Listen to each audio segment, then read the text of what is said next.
Good morning everyone. তো যা ঠান্ডাটা পড়েছে না, এখন আর ইচ্ছে করে না সকালবেলা লেপের তলা থেকে বেরোবো। তারপরে যে বাবুকে ঘুম থেকে ওঠাচ্ছিলাম, ওর অ্যাকচুয়ালি শরীরটা খারাপ, তাই ওকে ডক্টরের কাছে নিয়ে গেছিলাম। ফিরে এসে দেখি এখানে মা আর কাকিমা দুজনে মিলে পিঠে বানাতে স্টার্টও করে দিয়েছে, আর এক ঝুলি পিঠে এখানে নেমেও গেছে। পিঠেটা টেস্ট করব তার আগে আমার হঠাৎ মনে হলো যে আমার কাছে তো একটা দারুণ জিনিস আছে, মা কাকিমারা হাত দিয়ে তখন থেকে পিঠে বানাচ্ছে।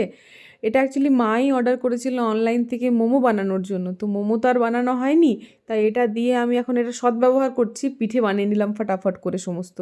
দুপুরবেলা খাওয়া দাওয়া করে বিকেলবেলা বাচ্চাগুলোকে একটু মাঠে নিয়ে গেছিলাম।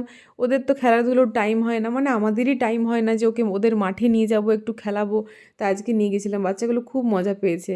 ফিরে আসার সময় দেখছি গোলু আমাদের দিকে ওপর থেকে তাকিয়ে আছে। তারপর বাড়ি এসে পরে একটু চা আর পিঠে খেলাম, রাত্রেবেলা ডিনার করে ঘুম। তো আজকের ব্লগটা এই পর্যন্তই, দেখা হচ্ছে কালকে, টাটা।